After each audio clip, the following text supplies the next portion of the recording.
Shalom. Shalom. Puji Tuhan, hari ini kita memiliki waktu untuk beribadah kepada Tuhan, mengenal Tuhan. Hari yang sudah Tuhan sediakan bagi kita untuk memuji-muji Tuhan.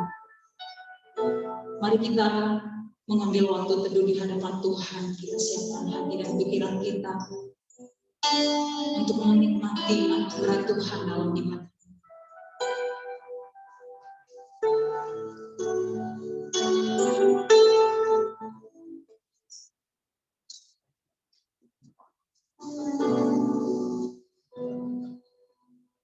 Kami mau bersyukur padamu Tuhan karena Engkau sudah mengasihi kami. Dan Engkaulah jaminan dalam hidup kami sehingga kami sampai saat ini dapat terus berjalan dan terus berjalan oleh karena anugerah.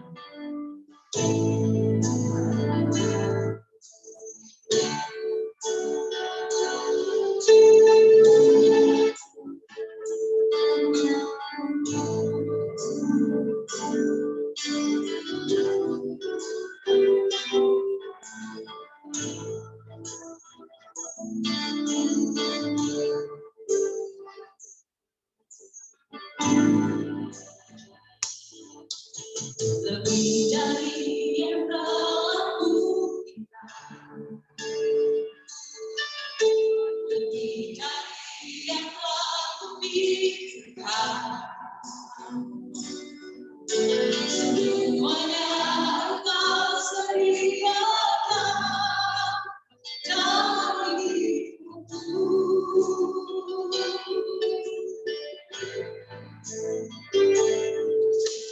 Tidak dapat aku mengukurnya,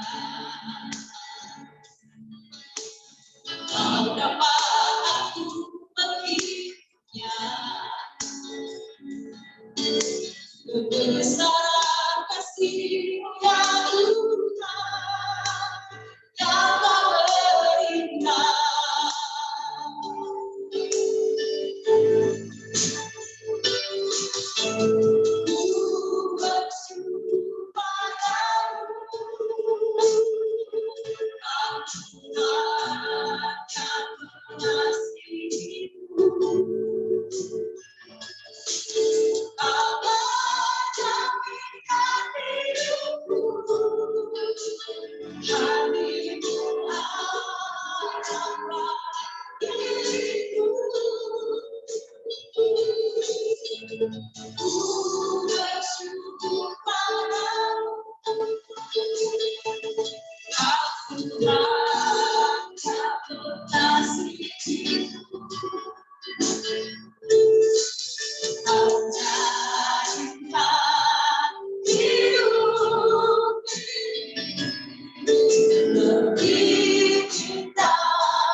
lebih indah dan lebih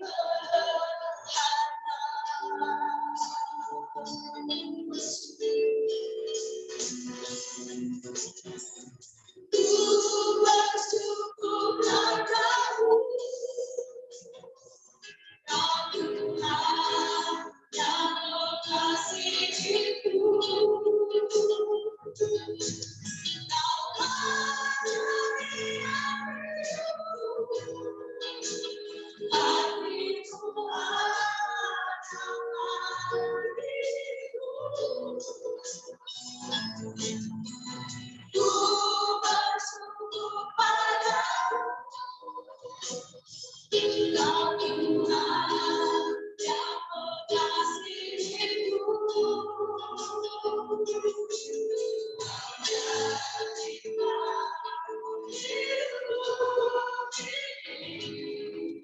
Lebih cinta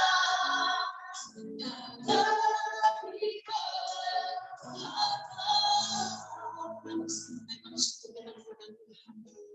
yang oleh karena kasih-Nya yang sempurna kita boleh ada sampai saat ini. Yang oleh karena kasih-Nya hidup kita ada di dalam hati-Nya. Apapun yang kita lakukan, apapun yang kita hadapi, kita ada dalam pandangan mata. Kami bersyukur Tuhan, kami memuji Engkau Tuhan kami, penolong kami, kekuatan kami. Terima kasih untuk kebaikan Tuhan. Terima kasih untuk kasih-Nya yang sempurna, yang membawa kami sampai pada saat ini menyadari bahwa sungguh Tuhan, kami hidup oleh karena anugerah Tuhan. Kami hidup oleh karena kemurahan-Mu. Kami hidup bukan karena kekuatan kami. Kami bersyukur berterima kasih. Kau yang sudah memelihara kami. Kau yang sudah memimpin kami dan pola jaminan hidup kami. Oh, terima kasih Tuhan, terima kasih. Kami datang di hadapan Tuhan dalam segala keberadaan kami. Ini hati kami yang mau memuji-muji Tuhan, mau bersorak di hari yang sudah Tuhan sediakan bagi kami. Terima kasih Bapak, terima kasih. Terima kasih Tuhan, ku bersyukur padamu, bersyukur padamu. Ku bersyukur padamu, Kau Tuhan yang mengasihiku. Kau ajari hidupku, hatimu adalah diriku. Ku bersyukur padamu, Kau Tuhan yang mengasihiku. Kau jadikan hidup ini lebih cinta dan lebih berkorban. Kau jadikan hidup ini lebih cinta dan lebih berharga.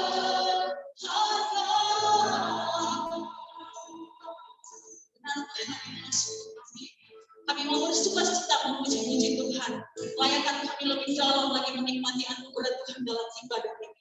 Agar sungguh Tuhan kami boleh menikmati penyembahan kami, pujian kami, dan Engkau disenangkan, dimuliakan di atas kami. Terpujilah Engkau Bapa, hanya dalam nama Tuhan Yesus kami bawa syukur. Amin. Saya undang semua jemaat yang ada di tempat ini dan di rumah untuk berdiri. Ibadah hari ini akan dihabiskan. Datanglah ya sumber rahmat.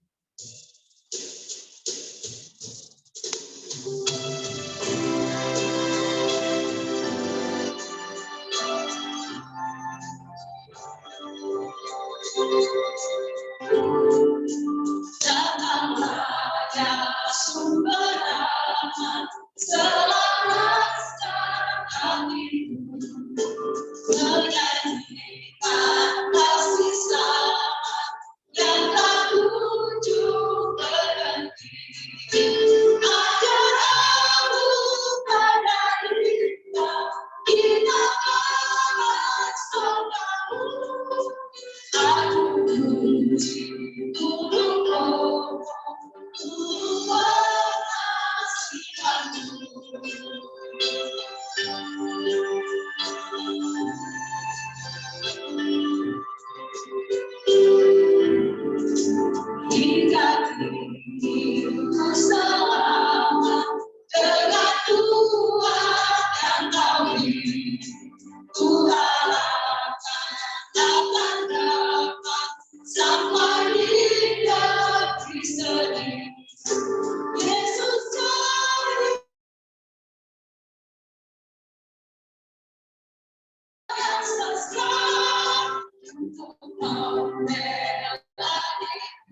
Ibadah pada pagi hari ini didasarkan di dalam nama Allah dan anak yaitu Yesus Kristus dan di dalam pertolongan Roh Kudus.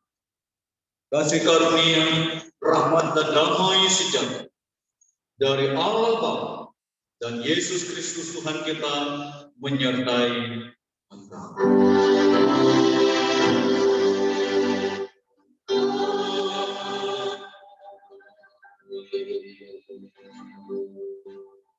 Nas pembimbing kita pada pagi hari ini diambil dalam kitab Kolose pasal yang pertama ayat yang 15. Ia adalah gambar Allah yang tidak terlihat, yang sulung, yang lebih utama dari segala yang diciptakan. Bersama dengan orang percaya seluruh gereja, hendaknya dan masing-masing kita berkata, aku percaya kepada Allah, Bapa yang Maha Kuasa, Khalil langit dan bumi, dan kepada Yesus Kristus anaknya yang tunggal, yang dikandung dari Roh Kudus, lahir dari anak darah, yang menderita di bawah pemerintahan Pontius Pilatus, disalibkan, mati dan dikuburkan, turun ke dalam kerajaan, pada hari yang ketiga bangkit dari antara orang, naik ke surga, duduk di sebelah kanan Allah Bapa yang Maha Kuasa, dan akan datang dari sana untuk menghakimi orang yang hidup dan yang mati. Aku percaya kepada Roh Kudus, gereja yang kudus dan am, persekutuan orang kudus, pengampunan dosa, bangkitan daging dan hidup yang kekal. Amin. Bapak Ibu dipersilakan dulu.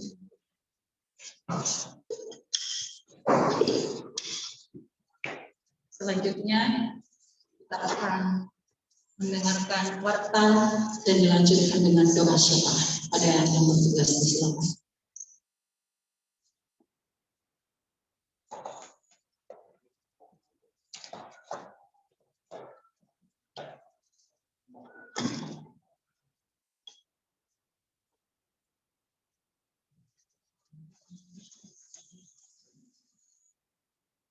Shalom. Atas nama Majelis Jemaat dan Gembala Jemaat, saya mengucapkan selamat datang kepada Bapak Ibu Saudara Jemaat yang terkasih dan selamat beribadah kepada Tuhan. Kami juga menyapa jemaat yang dengan setia mengikuti ibadah dari rumah.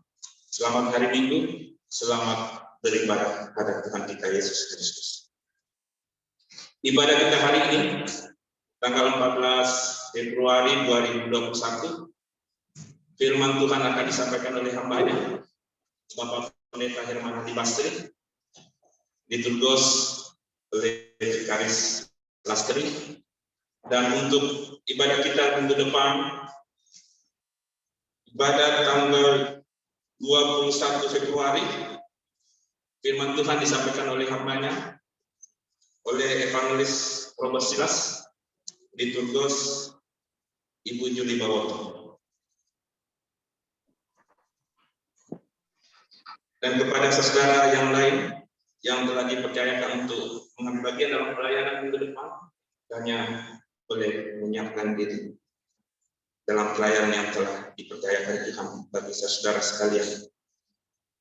Bapak Ibu yang terkasih dalam nama Yesus, kita mengucap syukur kepada Tuhan bahwa pada hari Jumat tanggal 12 Februari telah dilaksanakan rakerta rapat kerja untuk pelayanan jemaat ini sepanjang tahun 2021.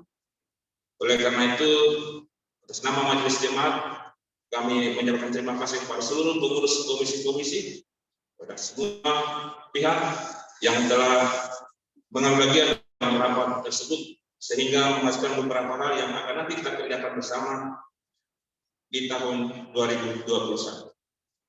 Selanjutnya kami atas nama seluruh jemaat mengucapkan selamat ulang tahun kepada saudara yang berulang tahun sepanjang 1 minggu yang ada di depan. Pertama, selamat ulang tahun untuk Ibu Dian Kaluti tanggal 17 Februari. Selamat ulang tahun kepada anak Amarisa Bawotong tanggal 18 Februari. Selamat ulang tahun kepada Bapak Christian Main tanggal 20 Februari. Tadi firman Tuhan dari Filipi 4 ayat 6. Janganlah hendaknya kamu khawatir tentang apapun juga, tetapi nyatakanlah dalam segenap hal keinginanmu kepada Allah dengan doa dan permohonan dengan ucapan syukur. Ibadah kategori kita juga telah dilaksanakan mulai dari minggu lalu. Hari ini kami kembali mengingatkan kepada seluruh jemaat Tuhan, jangan lupa untuk ibadah kategori kita, ibadah ponsel hari Selasa, mulai jam 18.30 atau setengah 7, kemudian hari Kamis ibadah PKP, kemudian hari Jumat ibadah pemuda, dan Sabtu ibadah persiapan pelayanan untuk hari Minggu berikut. Sesuai dengan hasil rapat pleno tanggal 12 Februari yang lalu, bahwa untuk ibadah minggu di wilayah kota akan dimulai nanti di awal Maret 2021. Kesempatan hari ini sampai dengan akhir bulan Februari akan dilakukan perbaikan-perbaikan untuk gedung kita yang ada di kota, karena ada beberapa yang mengalami kebocoran, baik atap maupun lantai, bahkan ada perubahan tata ruangan ibadah akan berubah. Oleh karena itu hari ini disampaikan kepada jemaat, utamanya juga jemaat kota, kiranya bersama-sama kita ada di ruko sebentar sore, karena ada tukang nanti akan ke sana. Nanti diminta masukan-masukan dari jemaat, apa yang juga kami guna untuk sebentar saja bagaimana gedung ibadah kita bisa digunakan dengan layak, bisa digunakan dengan baik. Kita bersama-sama dengan beban yang sama hari ini ada di sana di ruko sebentar sore. Demikian warta jemaat kita pada hari ini, dan atas perhatian jemaat saya mengucapkan terima kasih. Tuhan Yesus memberkati kita sekalian. Dan selanjutnya mari kita masuk dalam doa syafaat. Pertama kita mengucap syukur untuk kebaikan Tuhan, pertolongan Tuhan bagi kita pribadi dan keluarga. Kita juga mengucap syukur rakerta telah terlaksana dengan baik. Kita juga bergumul bersama jemaat yang dalam keadaan sakit. Ada Bapak Ibu Saudara, jemaat kita saudara catatan yang ada, maupun jemaat kita dalam banyak usia. Kita doakan jemaat kita, dan terakhir tadi ada berita keluarga Pak Kolombis juga dalam keadaan sakit. Kita bergumul bersama, banyak Tuhan menolong dan banyak. Kita juga bergumul bersama beban yang sama untuk ruko pembayaran cicilan ruko di wilayah kota. Kita juga bergumul saudara untuk program pelayanan sepanjang tahun 2021. Mohon pertolongan dan penyertaan Tuhan bagi kita, hikmat dan kerendahan hati untuk mengerjakan apa yang telah Tuhan percayakan atas kita. Dan kita juga berdoa kesehatan seluruh jemaat, pendidikan anak-anak, dan juga berdoa untuk bangsa dan negara kita. Mari Bapak Ibu Saudara, kita merendahkan diri di hadapan Tuhan, berdoa. Kita satu dalam doa.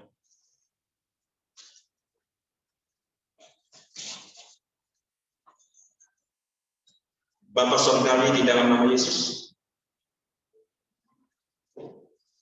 betapa kami bersyukur dengan segala lipat terima kasih kami di hadapan-Mu ya Tuhan.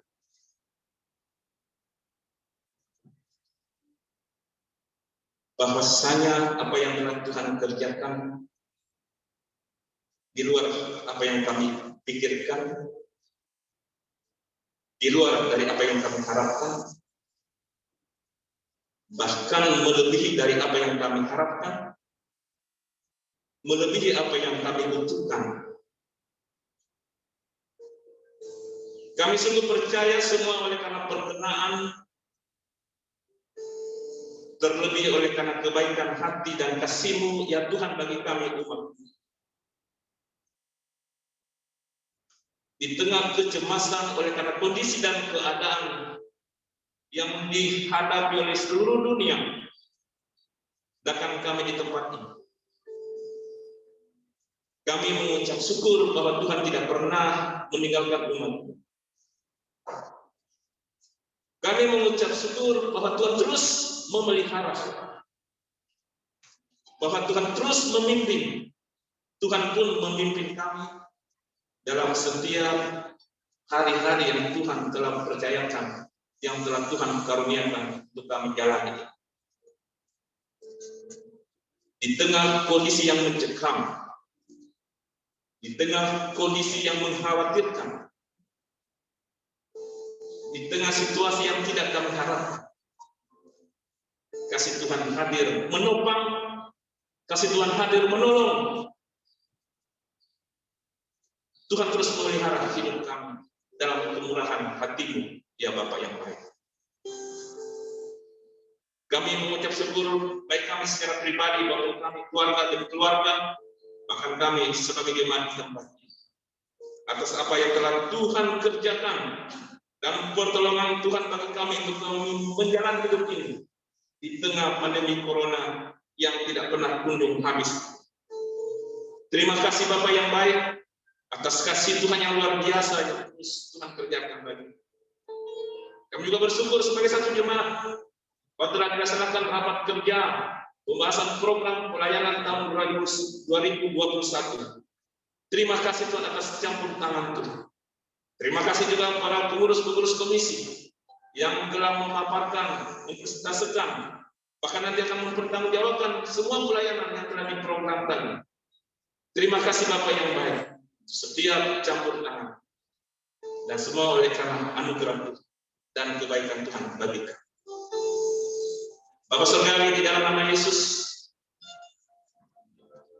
kepada pemberita-pemberita Injil, pada mereka yang berbeban berada di garis depan untuk pekabaran Injil, para misionaris, hamba-hamba Tuhan, pribadi-pribadi yang mendedikasikan hidup mereka untuk melayani di ladang Injil.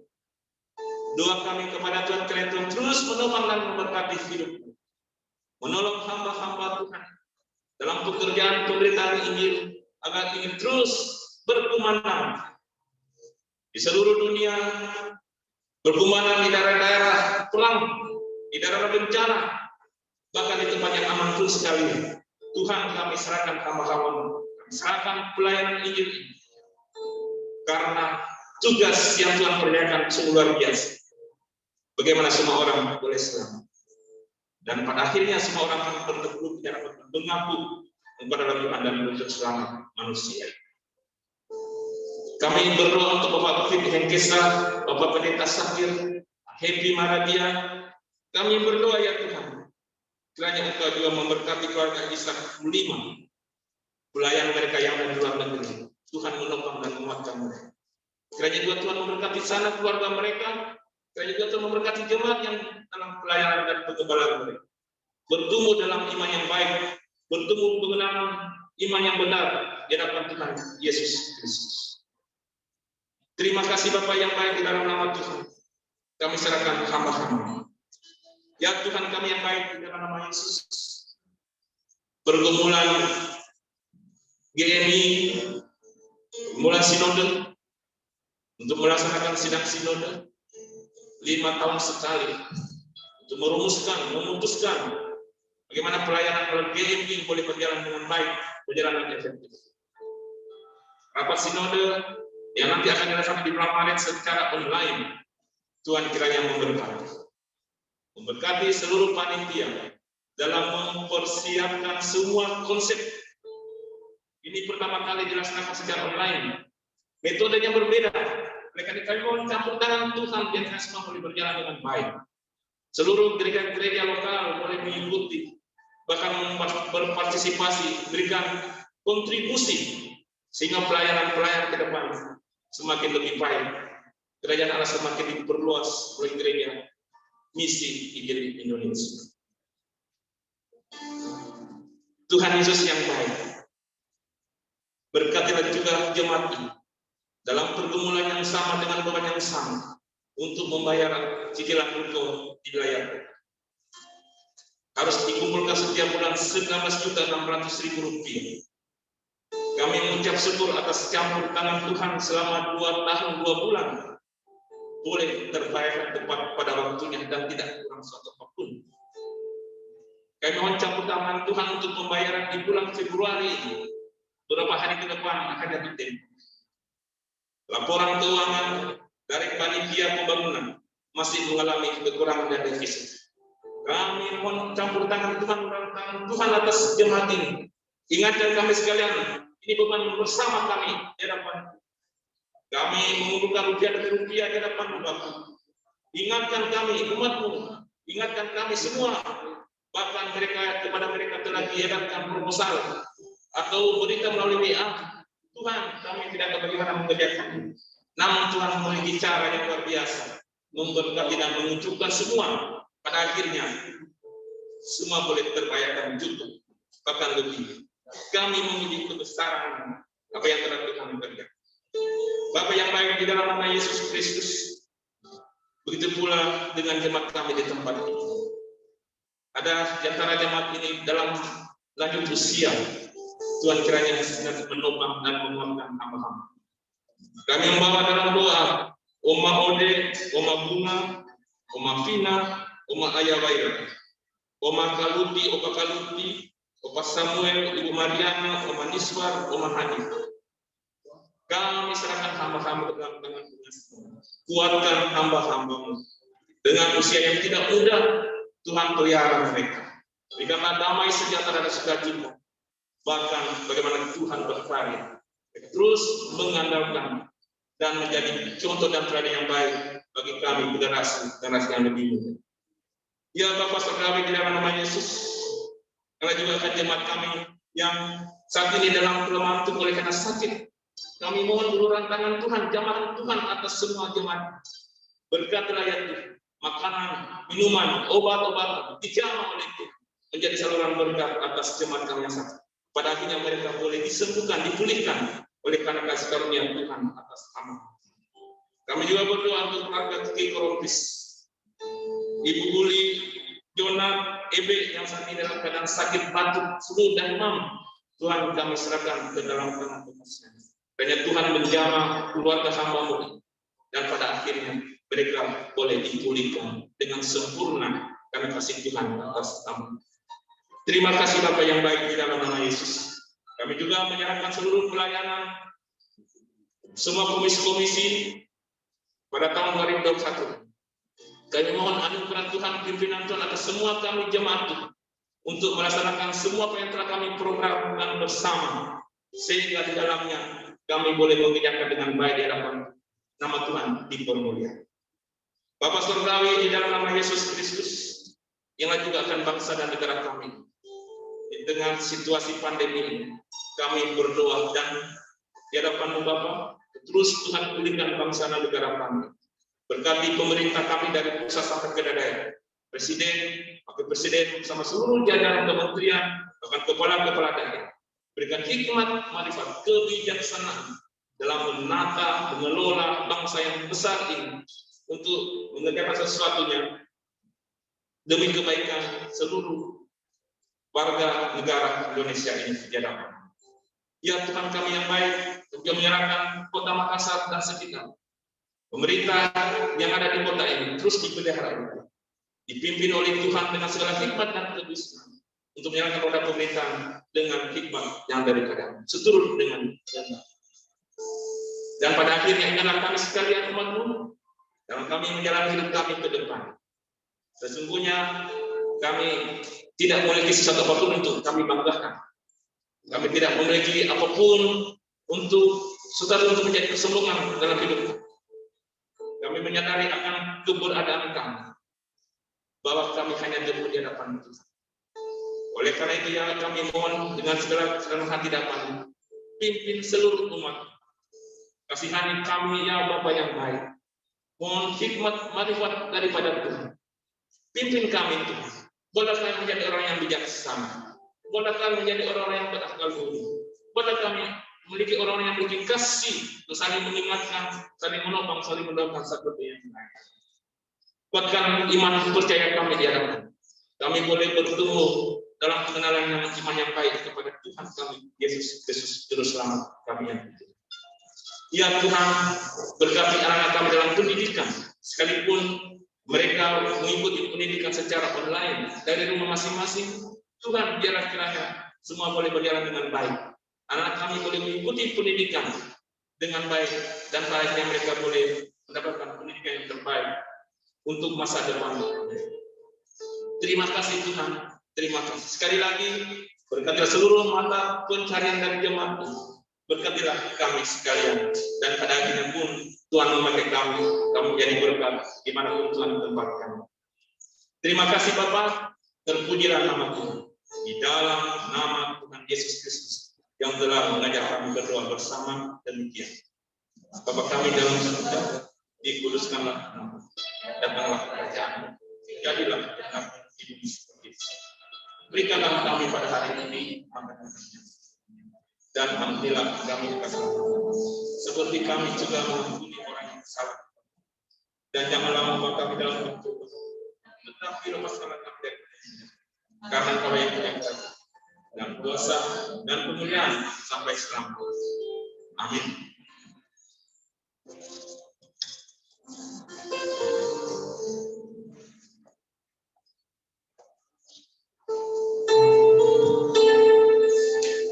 Selanjutnya kita akan bermazmur. Mari jemaat yang dikasihi Tuhan, kita buka Alkitab kita dari Mazmur pasal 147. Mazmur pasal 147 ayat yang pertama sampai ayat yang kedua.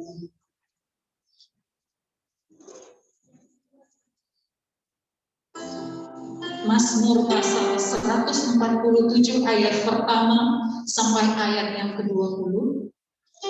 Kita akan membacakan bergantian. Saya akan membaca ayat yang pertama dan diikuti oleh semua jemaat yang ada di tempat ini, dan Bapak Ibu yang beribadah di rumah juga mengikuti.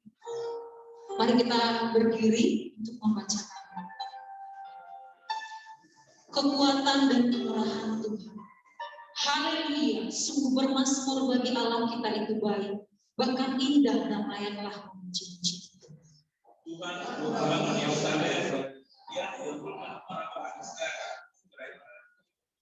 Ia menyembuhkan orang-orang yang patah hati dan membalut luka-luka mereka.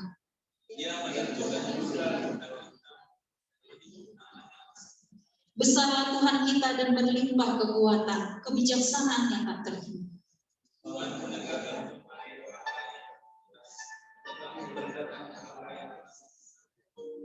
Bernyanyilah bagi Tuhan dengan nyanyian syukur. Bermazmurlah bagi Allah kita dengan kecapi.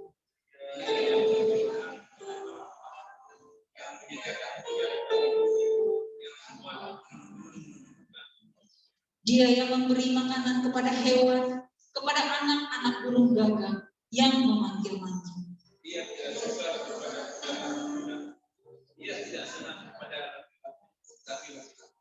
Tuhan senang kepada orang-orang yang takut akan Dia, kepada orang-orang yang berharap akan kasih setia-Nya.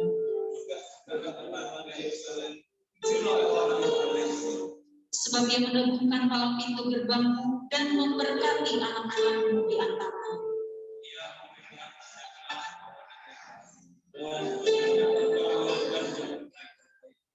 Ia menyampaikan perintahnya ke bumi dengan segera firman-Nya berlalu.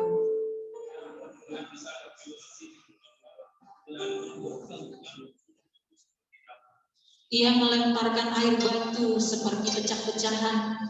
Siapakah yang tahan berdiri menghadapi dirinya?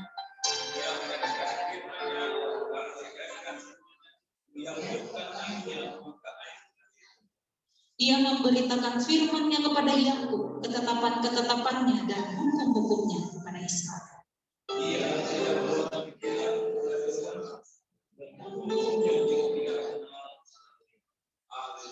Haleluya. Jemaat yang dikasih Tuhan, hari ini adalah hari yang diperingati oleh seluruh dunia, hari kasih sayang, dan itulah kasih antar sesama. Tetapi kita hari ini juga merayakan kasih Tuhan, karena walaupun Valentine dirayakan adalah budaya manusia yang ada dari Eropa, tapi Yesus pun lahir dalam budaya untuk menyatakan kasih-Nya. Untuk itu, mari kita ikrarkan lagi cinta kita kepada Tuhan kita yang sudah menyatakan kasih.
Silakan dulu menikmati kasih Tuhan. Bapa kami lebih dalam lagi menikmati hadirat Tuhan. Yang kami tahu dan kami sadar bahwa Engkaulah satu-satunya Tuhan atas hidup kami. Bahwa Engkaulah satu-satunya Allah pencipta segala yang ada. Dan sungguh Engkau begitu dahsyat Tuhan.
ada di dunia ini.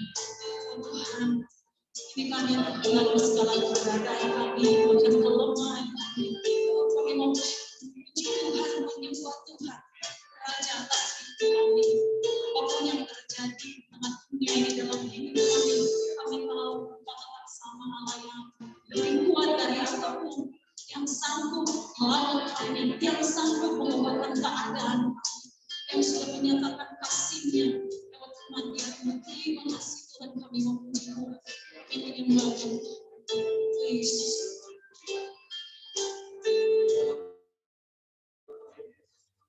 Sembah Tuhan, sembah Tuhan.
Oleh karena kasih, anugerah dan penyertaan-Mu bagi kami sampai hari ini. Pada pagi hari ini kami rindu belajar dari kebenaran firman. Tuhan Yesus, mari Engkau menolong kami. Kiranya Engkau Allah memberikan roh dan pengertian bagi hati yang paham akan kebenaran firman-Mu ya. Bagi hamba-Mu yang menyampaikan dan membagikannya dan menguraikannya, kiranya Roh Kudus memperlengkapi dengan kuat kuasa-Mu ya. Bahkan bagi kami yang mendengar, kami mohon supaya Roh Kudus juga bekerja bagi kami. Supaya kami sungguh memiliki hati, pikiran yang tertuju kepada-Mu ya. Di dalam nama Yesus kami berdoa. Amin. Shalom, selamat hari Minggu Bapak Ibu Saudara yang dikasihi Tuhan. Pada pagi hari ini saya mengajak kita membaca satu bagian firman Tuhan. Mari kita membuka dalam surat Paulus kepada jemaat yang ada di Korintus. Mari kita membaca dalam 2 Korintus pasal yang keempat. 2 Korintus pasal yang keempat, ayat yang ketiga sampai dengan ayat yang ke-6.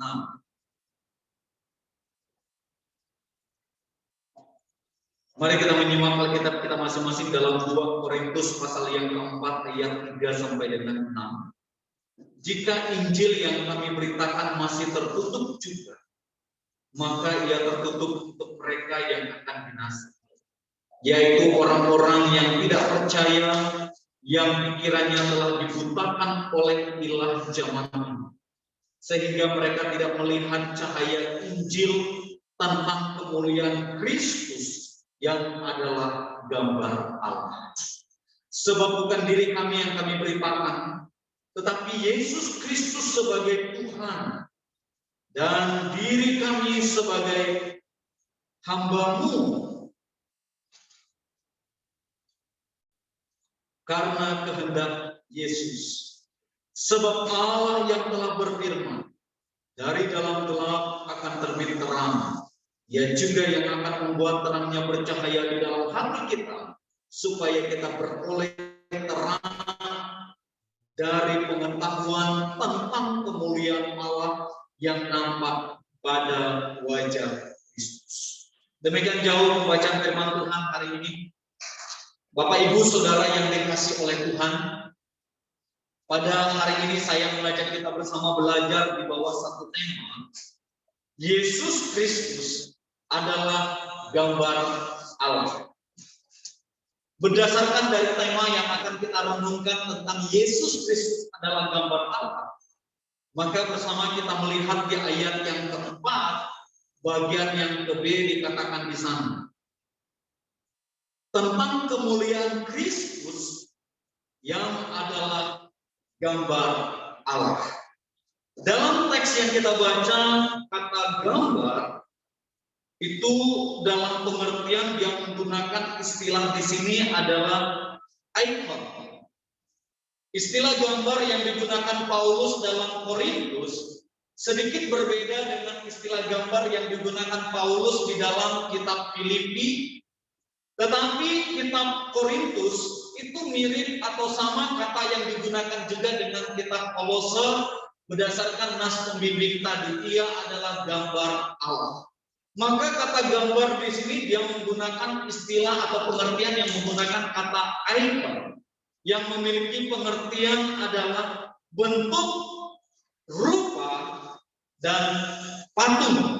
Jadi icon berbicara tentang gambar dalam bentuk, rupa, dan patung.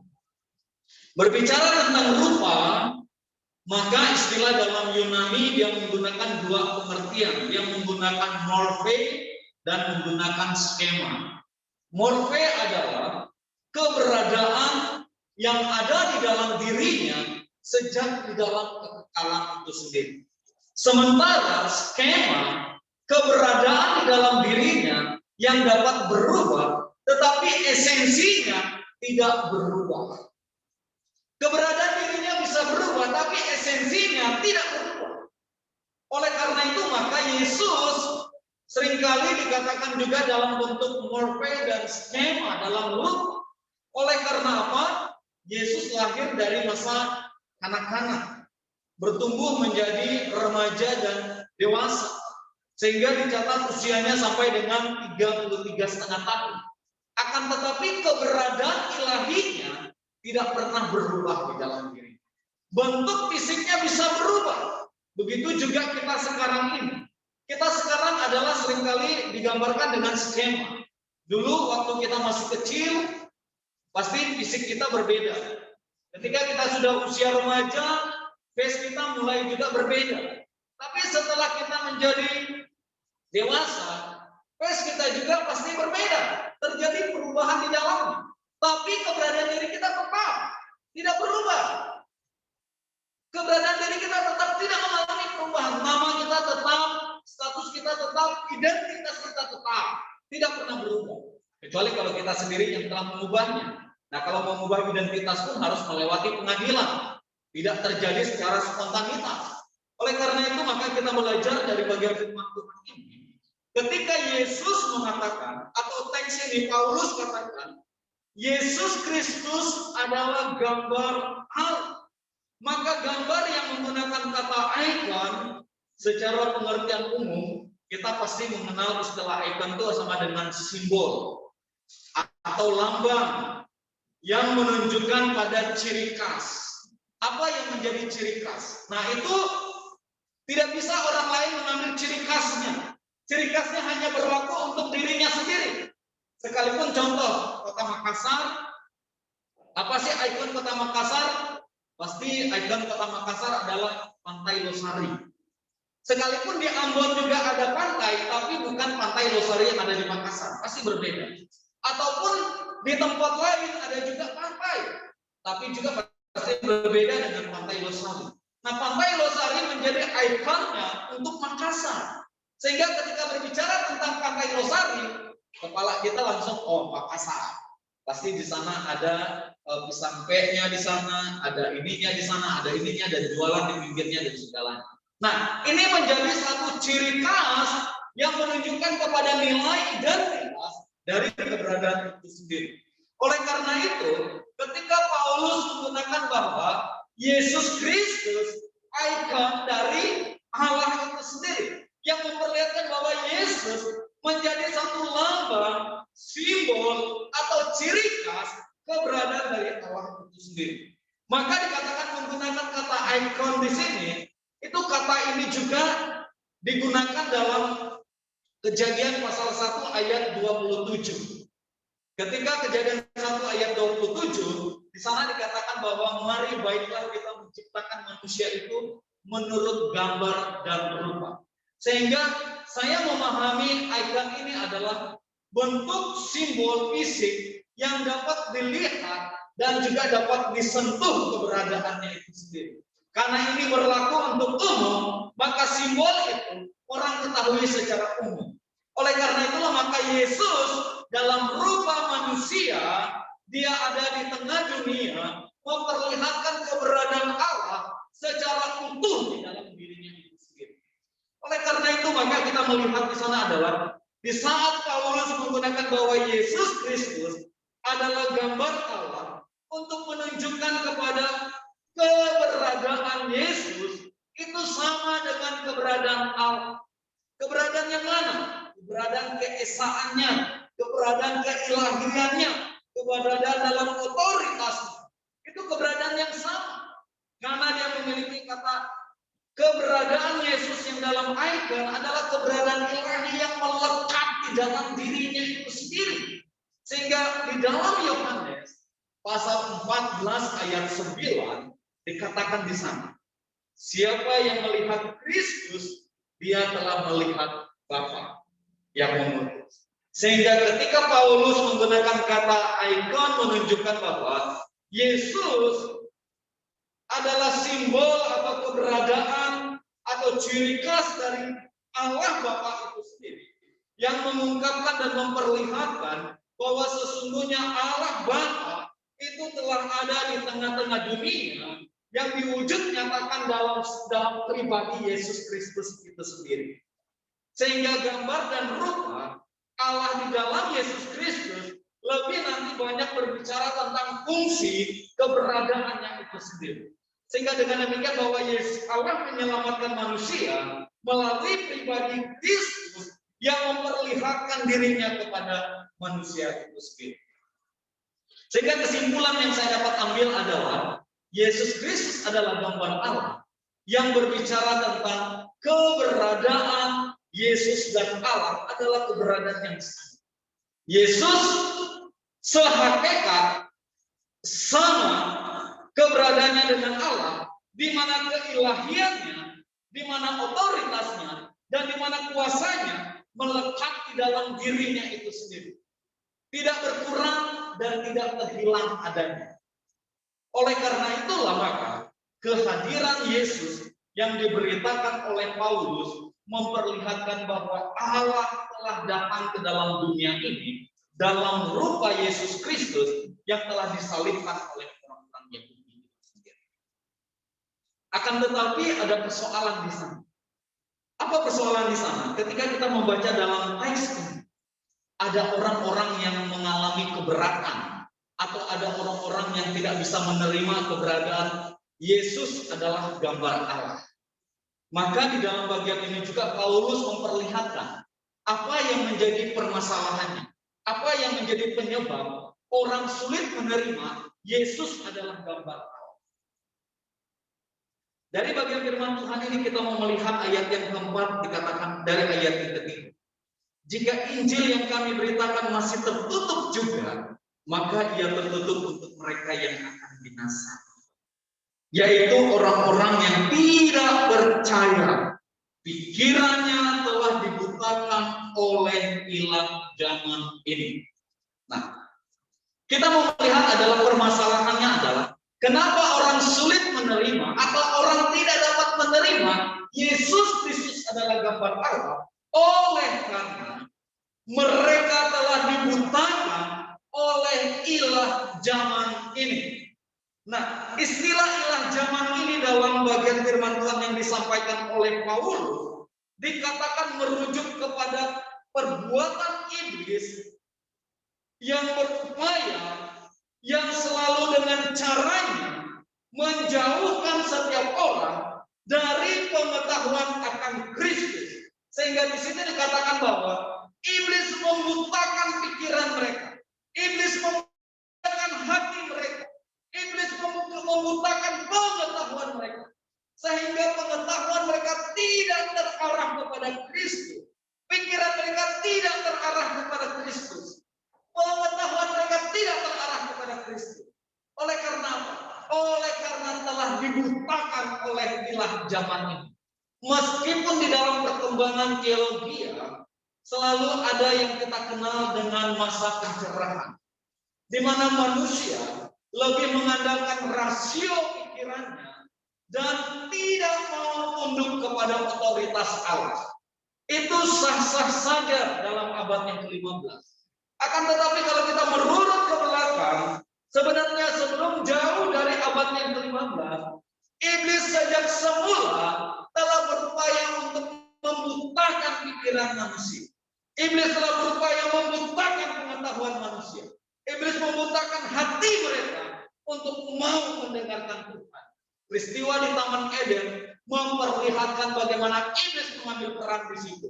Iblis membutakan pengetahuan Adam dan Hawa akan buah pengetahuan itu. Iblis membutakan pikiran mereka. Iblis membutakan hati mereka. Iblis membutakan cara pengetahuan mereka. Sehingga diputar balikan kebenaran Allah, membuat manusia lebih tertarik kepada apa yang iblis katakan itu sendiri. Sehingga dikatakan di sini adalah Paulus menggunakan bahwa pikirannya telah dibutakan oleh ilah zaman ini. Kalau kita melihat apa sih ilah zaman yang baru sekarang? Sesungguhnya ilah zaman sekarang ini nggak ada yang baru. Semuanya adalah ilah-ilah zaman dalam peristiwa masa lampau yang telah terjadi. Hanya dibungkus dengan cover yang baru. Hanya dibungkus dengan cara yang lebih manis lagi. Kalau dulu dia gamblang ngomong ini adalah pekerjaan setan, ini adalah pekerjaan iblis yang betul-betul nampak dan diperlihatkan. Tapi setelah peristiwa demi peristiwa itu dibungkuskan dengan hal-hal yang seolah-olah kita melihat ini adalah zaman baru. Bagi saya ini bukan istilah zaman. Kita mengenal dengan yang namanya telegram. Telegram itu gambarnya itu seperti apa? Kayak gambar telegram itu kayak kapal mainan anak-anak yang dilempar gitu.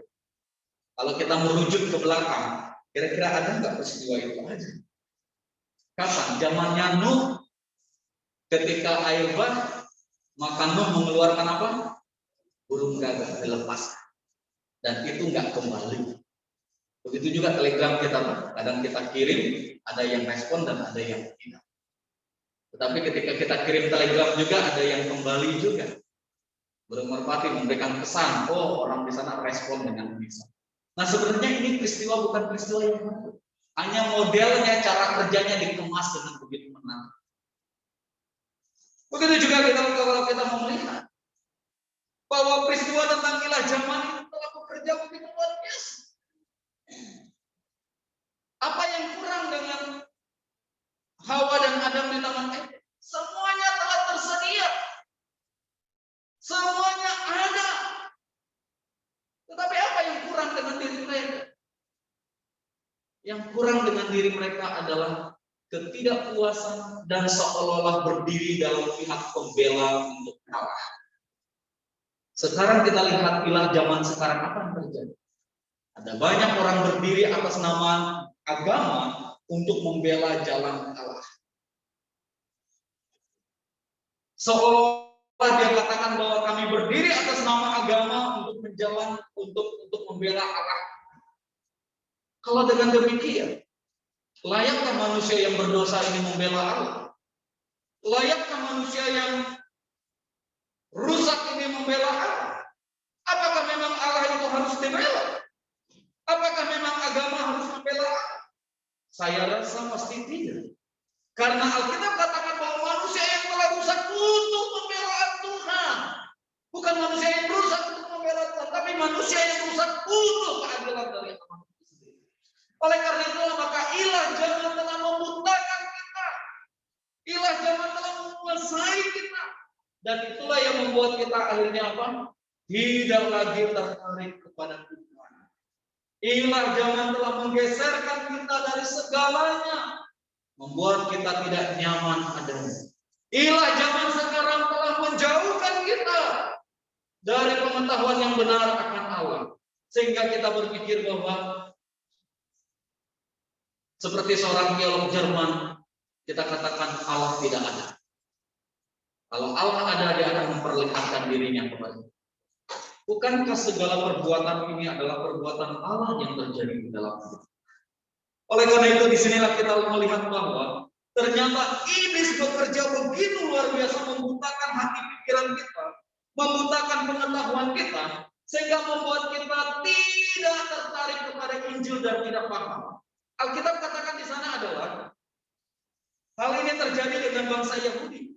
Kalau kita membaca dalam surat Paulus kepada jemaat yang ada di Korintus, di dalam pasal yang ketiga, dikatakan adalah di saat mereka membaca tulisan Musa, mereka tidak dapat memahaminya. Oleh karena pikiran mereka telah ada selaput yang menutupi mata mereka, sehingga setiap kali mereka membacanya, berulang-ulang mereka tidak dapat memahami. Apa sesungguhnya yang terjadi? Yang terjadi adalah oleh karena manusia telah diperdaya oleh pekerjaan iblis, maka iblis mengendalikan seluruh kehidupannya.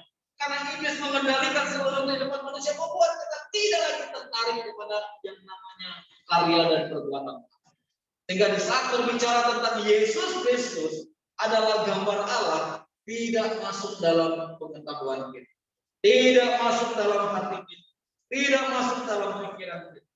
Tetapi kita lebih senang kalau di komputer ada gambar Pak, icon itu, ada gambar print tanpa kita bertanya, kira-kira print ini bisa nge-print nggak?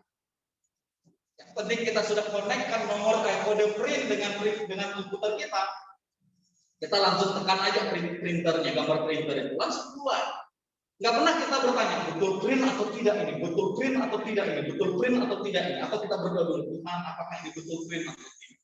Kita sudah yakin bahwa ada gambar printer, kalau kita print aja lewat gambar print. Oh ada gambar kayak disket, oh saya simpan di situ. Nah sekarang anak-anak kita masih SD, masih ini kan belajar komputer mereka, tinggal kita bilang aja, ikuti aja gambarnya. Kalau ada gambar printer, kamu tahan di situ, nanti dia print sendiri. Kalau ada gambar disket, kamu taruh di situ dan semuanya. Kita nggak pernah bertanya begitu. Tapi ketika kita berbicara tentang Yesus Kristus adalah gambar Allah, masuk akal nggak ya?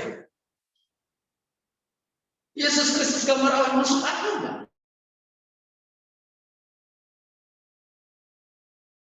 Allah bukan betul atau tidaknya, tapi Yesus adalah gambar Allah menunjukkan keberadaannya supaya melalui keberadaannya manusia dapat mengenal Dia. Melalui keberadaannya manusia dapat tahu tentang keberadaan Yesus itu sendiri yang adalah gambar Allah. Itu yang harus terjadi. Tapi karena pikiran kita telah dibutakan oleh ilah zaman, maka ilah ini menguasai pikiran dan hati kita, membuat kita tidak tertarik lagi di dalam karya dan pekerjaan. Oleh karena itu Bapak Ibu Saudara yang dikasihi oleh Tuhan, maka Alkitab hari ini memberikan satu pengajaran yang luar biasa. Ada satu dasar di mana ketika Yesus berbicara tentang Kristus adalah gambar Allah. Mari kita mau melihat dalam pasal yang keempat tadi bagian yang kedua. Dikatakan di sana adalah tentang kemuliaan Kristus yang adalah gambar Allah. Dimulai dengan kata kemuliaan Kristus yang adalah gambar. Pertanyaannya bagi kita, apakah ada manusia yang betul mengalami kemuliaan? Tidak ada seorang pun manusia yang mengalami kemuliaan. Tetapi dalam bagian ini dikatakan bahwa kemuliaan Kristus yang adalah gambar Allah. Berbicara tentang kemuliaan adalah berbicara tentang sesuatu yang mulia, yang agung, yang luhur. Yang kita sendiri tidak dapat untuk menjangkau segalanya. Itu telah berbicara tentang kemuliaan. Yang cemerlang, yang menguasai, yang menghidupkan. Karena itu berbicara tentang kemuliaan. Yang memberikan satu dorongan, memberikan satu harapan, memberikan satu kepastian. Berbicara tentang kemuliaan. Berbicara tentang kemuliaan adalah satu keinginan setiap orang untuk mendapatkan kemuliaan itu sendiri. Oleh karena itu maka dikatakan bahwa kemuliaan Kristus yang adalah gambar Allah. Kalau berbicara tentang kemuliaan, maka dia adalah cahaya yang ajaib yang keluar dari dalam dirinya untuk memperlihatkan dan mempertontonkannya kepada dunia itu sendiri. Apakah Yesus pernah mengalami itu? Ya. Alkitab kata, ketika dia sedang berdoa, yang disaksikan oleh Simon, Andreas, dan Yohanes.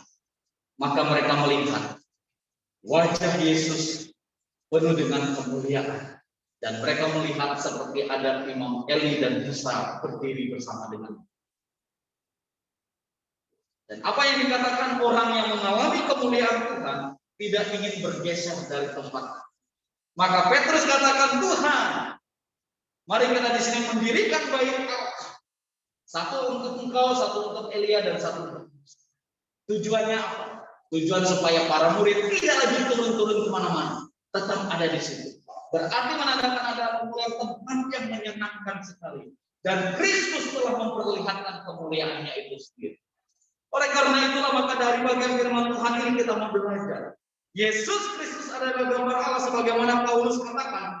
Sebab Allah telah berfirman dari dalam Mazmur ayat 5. Sebab bukan diri kami yang kami beritakan, tetapi Yesus Kristus yang kami beritakan tentang Yesus Kristus sebagai Tuhan. Maka di sini saya melihat bahwa Yesus adalah gambar Allah. Dia adalah Allah yang sejati. Yesus Kristus adalah Allah yang sejati. Sebagaimana dalam pengakuan iman Westminster yang kita akui, yang kita anut, yang kita pegang sekarang ini dalam wadah PMI yang menyatakan Allah adalah Allah yang sejati dari Allah yang sejati. Berarti dengan demikian memperlihatkan bahwa dalam pengakuan iman Westminster Allah yang sejati ada dalam keberadaan Allah Trinitas itu sendiri. Dalam keberadaan Allah Trinitas, maka disitulah kita mengenal Allah yang sejati di dalam Bapa, Anak, dan Roh Kudus. Kenapa dikatakan dia sebagai Allah yang sejati? Oleh karena keberadaan diri sejak kekekalan telah ada. Karena keberadaan dirinya sudah ada sejak kekekalan, maka disitulah dikatakan bahwa dia Allah yang sejati, yang tidak ada akhir. Dia yang awal dan dia juga yang akhir, yang menunjukkan permulaan segala sesuatu berada di dalam dia dan segala sesuatunya ada di dalam dirinya itu sendiri. Oleh karena itulah maka hakikat dalam Yesus sebagai Allah yang sejati diperlihatkan di dalam doktrin yang kita kenal dengan istilah inkarnasi. Dia datang menjadi manusia. Allah yang menjadi manusia. Maka dalam pemahaman tentang inkarnasi, Allah yang mengambil rupa manusia, menjadikan dirinya sebagai manusia yang sejati, dikatakan dia manusia sejati oleh karena dia tidak mengenal dosa dan tidak dikuasai oleh dosa. Dia Allah yang sejati oleh karena dia tidak dijadikan oleh keinginan manusia, tapi kejadian dia atas kehendak dan rancangan dari Bapa yang kekal itu sendiri. Oleh karena itulah maka dikatakan bahwa dalam inkarnasi Allah menunjukkan keberadaannya di dalam Yesus Kristus. Supaya apa?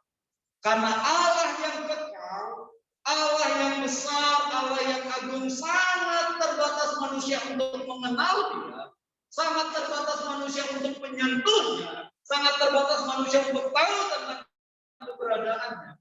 Oleh karena itulah dia menjadi ikon untuk bisa ada di tengah manusia, dan manusia bisa ada di tengah dia, dan dia dapat bersatu dengan manusia. Dan hal itu diperlihatkan dalam hubungannya dengan Thomas. Jika engkau Yesus, maka di situ Yesus katakan bahwa mari Thomas, lihat ini. Ada bekas paku yang ada di tanganmu. Jangan engkau tidak percaya lagi, tapi percayalah. Dan hal itu membukakan satu pengetahuan pemikiran bagi Thomas bahwa Yesus yang disalibkan itu tidak dapat dibatasi oleh kematian sendiri. Tapi dia mengalahkan kematian yang oleh kebangkitannya Bapak Ibu Saudara dan saya mengalami kemenangan itu sendiri. Untuk itulah maka Yesus harus menjadi ikon itu sendiri. Dengan dia menjadi manusia, dia dapat menjadi penebus bagi kita semua. Kalau dia tetap dalam keberadaannya sebagai Allah, maka dia tidak dapat mati. Tetapi dengan dia mengambil rupa keberadaannya sebagai manusia, maka dia menjadikan dirinya sebagai tebusan dan pembayaran yang lunas adanya. Sehingga di situ katakan Alkitab katakan dia anak domba Allah yang tidak mengenal dosa, dijadikan berdosa, yang olehnya kita beroleh kasih karunia, di mana dosa kita ditanggung di dalam dirinya itu sendiri, ditimpakan di dalam dirinya itu sendiri, supaya dia dapat menjadi tebusan bagi dosa-dosa kita. Allah mengambil rupa manusia dalam keberadaan Yesus Kristus. Kealahannya tetap tidak pernah berubah, tidak pernah berkurang, dan tidak pernah berubah. Di saat Yesus menjadi manusia, kealahan di dalam dirinya tetap tidak berubah, tidak berkurang, dan tidak berhenti. Jadi jangan sampai kita berpikir bahwa pada saat dia menjadi manusia, kealahannya berhenti. Kealahan di dalam dirinya tidak berhenti. Dia tetap di dalam kekekalan itu sendiri. Tetapi Alkitab katakan, dia memberi hidup, menyerahkan dirinya sendiri untuk disalibkan. Kadang kita berpikir bahwa kalau Yesus itu adalah Allah, kenapa dia harus mati? Kenapa dia harus memberi dirinya itu? Kalau kita belajar Alkitab dengan baik secara referensi dari depan, maka dikatakan kepada Allah, inilah perjamuan terakhirku bersama dengan Allah dalam Paskah. Dan Yesus mengambil roti dan memecahkan. Inilah tubuhku yang diserahkan bagi kamu. Yesus mencabik-cabikkan roti, mengungkapkan bahwa tubuhnya akan tercabik seperti itu. Jadi memperlihatkan bahwa dia sendiri memberikan tubuhnya untuk dicabik-cabik. Tetapi orang sering katakan, kalau dia Allah, kenapa dia harus seperti itu? Karena dia sendiri yang menyerahkan tubuhnya itu sendiri. Kalau dia tidak menyerahkan tubuhnya, saya yakin tidak akan ada yang bisa menyembuhkan. Tapi karena dia sendiri menyerahkan tubuhnya untuk dicabik-cabik, dalam perjamuan Paskah memperlihatkan setelah perjamuan itu baru Yesus ditangkap. Dan yang kedua kita lihat, kenapa Yesus harus mati? Kita mau melihat, ketika dia dicambuk, apakah dia mati? Kalau dalam perhitungan kita mau melihat, dari subuh sampai dengan sore yang terjadi dengan dia telah dicambuk, dia telah dipukul, tubuhnya telah mengeluarkan tetesan darah. Berapa liter darah yang sudah keluar dari pagi sampai dengan sorenya? Tetapi kita mau melihat bahwa dia sendiri memikul salibnya di atas kayu, tergantung di sana. Sebelum dia mati, apa yang dikatakan? Dalam tanganmu diserahkan. Yesus menyerahkan dirinya kepada Allah Bapa. Oleh karena itu maka kematian dia bukan karena penyiksaan, tapi kematian dia karena dia menyerahkan dirinya kepada Sang Bapa. Bukan karena penyiksaan. Beda dengan orang yang mencuri motor. Curi motor itu kita nonton di video, ada orang curi motor, dilempar dengan batu, dilempar dengan kayu, akhirnya dia mati di bawah. Yesus dicabik-cabik tubuhnya, dicambukkan segalanya. Tergantung di atas kayu salib, dia memikul salib. Dan ketika di atas kayu salib dia katakan, ke dalam tangan. Yang memperlihatkan bahwa dia adalah Allah yang suci. Dia adalah Allah yang benar. Pernyataan seorang tentara Romawi, sungguh dia anak. Ini kalimat yang dilupakan banyak. Ini kalimat yang ditiadakan. Jadi seolah-olah orang berkata bahwa waktu disalib itu bukan Yesus yang disalibkan. Orang lain yang disalibkan. Kalau seandainya orang lain yang disalibkan, apa yang terjadi dengan tentara Romawi? Mati semua tentara Romawi. Karena tidak boleh ada yang lepas dari semuanya. Masa orang banyak itu tiba-tiba lihat bahwa orang itu jadi berubah. Ini adalah kalimat-kalimat, ini adalah pernyataan-pernyataan yang pikirannya telah dibutakan oleh siapa. Oleh karena itu maka kehadiran Yesus memperlihatkan keberadaan di dalamnya. Yang kedua kita melihat bahwa Yesus adalah Allah yang sejati. Karena apa? Dia adalah firman yang hidup. Dia adalah firman yang hidup. Kenapa dia firman yang hidup? Yohanes pasal 1 ayat 1 sampai dengan 18 memperlihatkan pernyataan Yohanes. Ketika Yohanes mengatakan dia adalah firman yang menjadi manusia, bukan berarti hanya Yohanes mengutip berdasarkan tradisi orang-orang Yahudi, orang-orang Yunani, tidak. Konsep logos bukan diciptakan oleh tradisi budaya Yunani, tapi konsep logos Allah yang berfirman dan menjadikan melalui firman itu telah terjadi dalam konsep orang Yudaisme dalam konteks penciptaan pertama.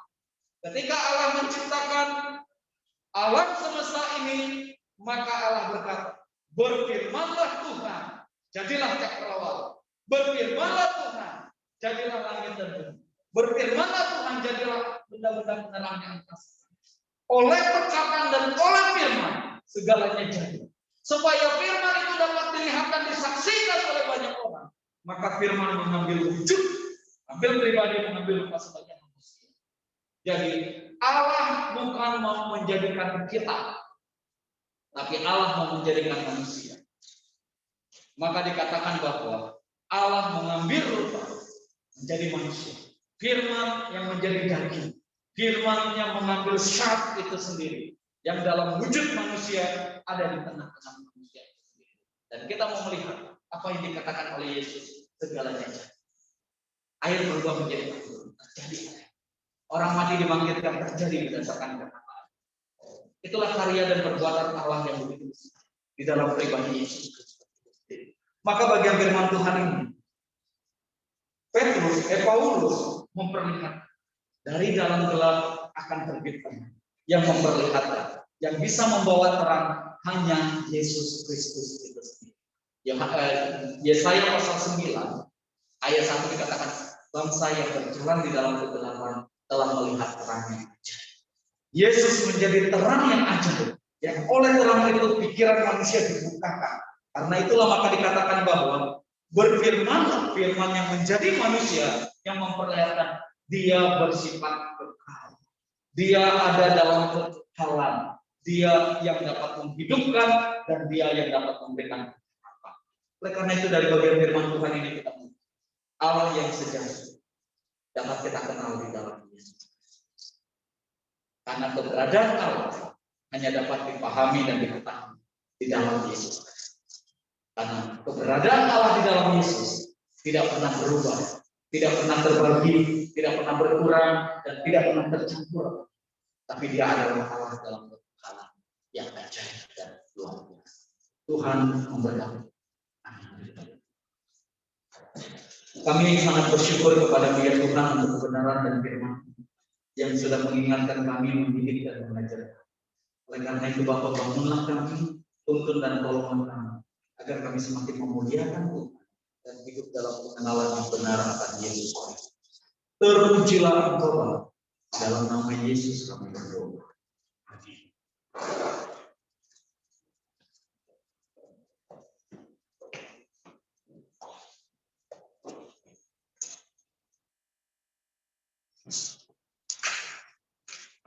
Puji Tuhan, terima kasih untuk hamba-Nya yang sudah menyampaikan firman Tuhan.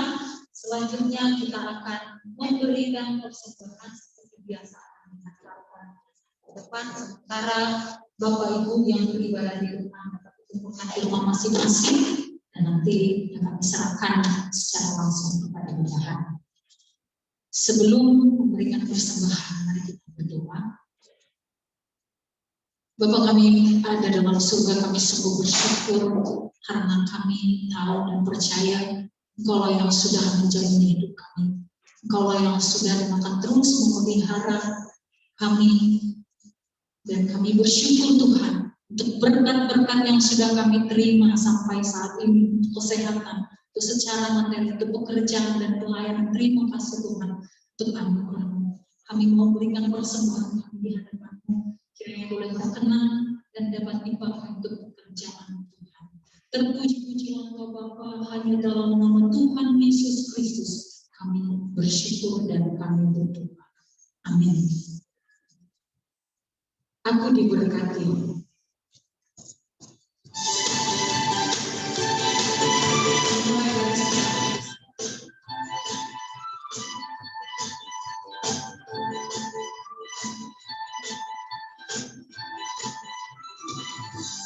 Kasih setiamu nyata bagimu, iman kebaikan tersedia bagimu, kebahagiaanku limpahkan sekarang, dan anugerahmu sangat besar bagimu. Aku diberkati, aku diberkati.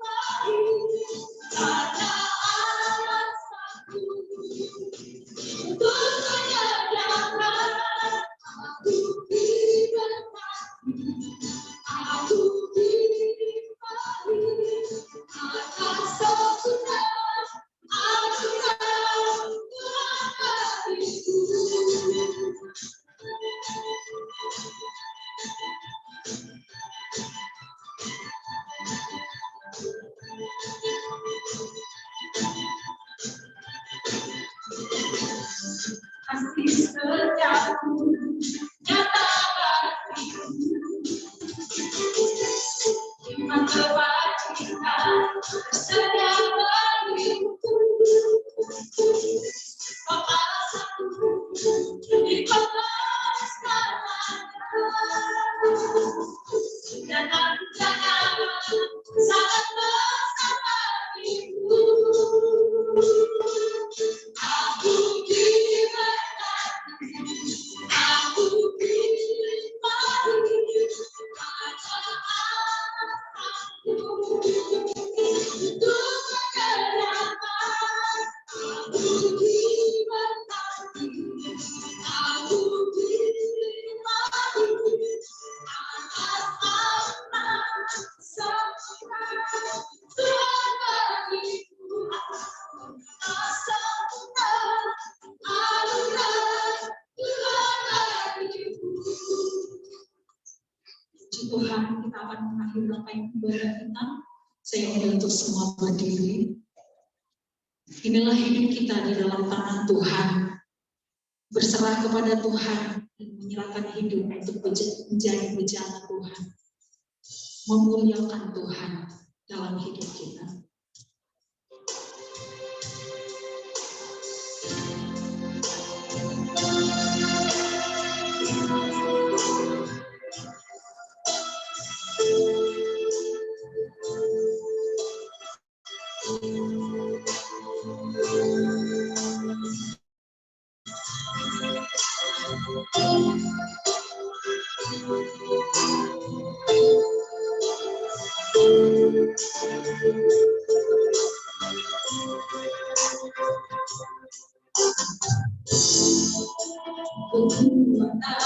Di jiwaku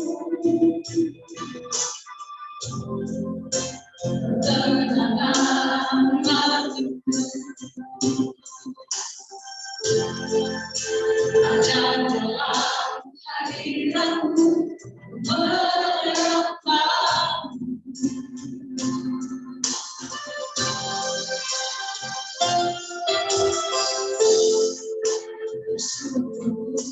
Di kakimu saat hadiratmu aku melepaskanmu, kau cahaya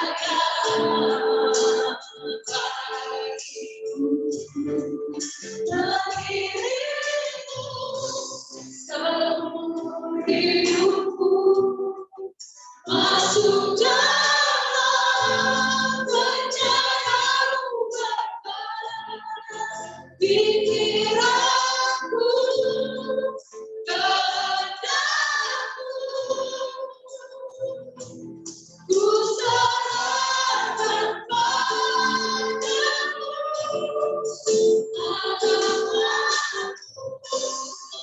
Ada di dalammu, bukan bersama Tuhan. Jadilah rencanamu untuk kemuliaan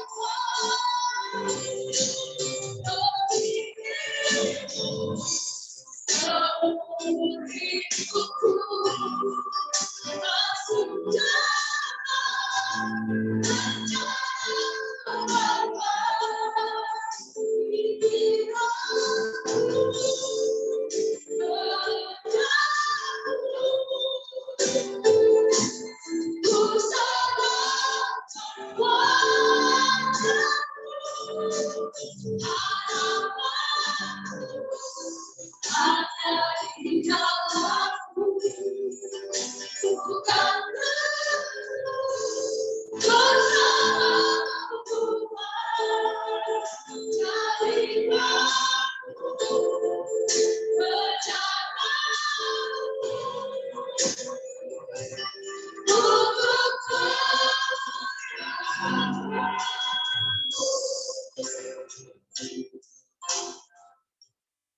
Hari ini kami sangat bersyukur Oleh karena Tuhan sudah menolong dan memberkati, Tuhan hadir dan berkarya di tengah ibadah kami pada hari.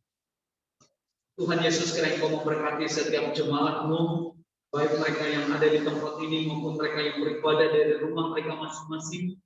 Kiranya anugerah Allah dicurahkan bagi mereka.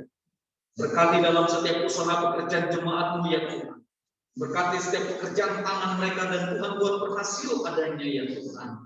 Bahkan anak-anak kami dalam pendidikan, Tuhan memberikan hikmat, kemampuan dan kecerdasan. Hari ini kami sungguh memuji-Mu ya Tuhan.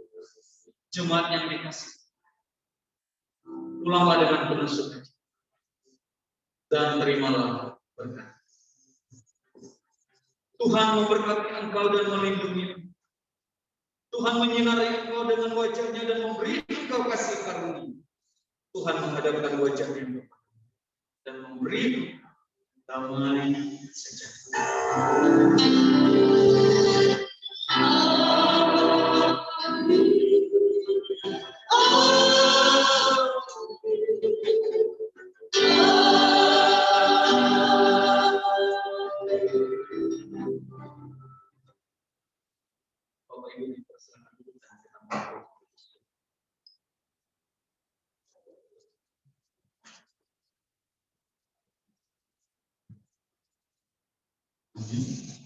Bapak Ibu Saudara yang dikasihi Tuhan, dalam beberapa waktu ini kita mengalami duka dan kita mengumpulkan dana duka untuk keluarga, satu keluarga untuk keluarga Mail dan satu keluarga untuk Pak Pendeta Michael karena mertuanya dipanggil Tuhan.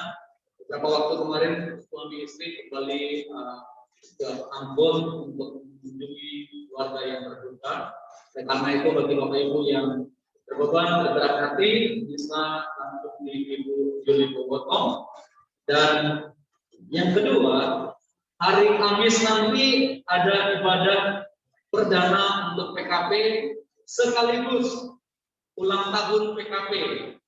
Dibuka hari Kamis dan ibadahnya secara online. Jadi via Zoom nanti akan dibagikan. Jadi kita bisa ibadah di tempat kita masing-masing.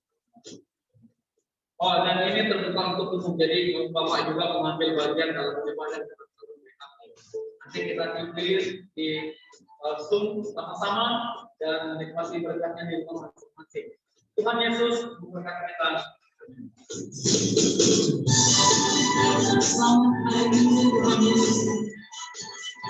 Sampai ketemu.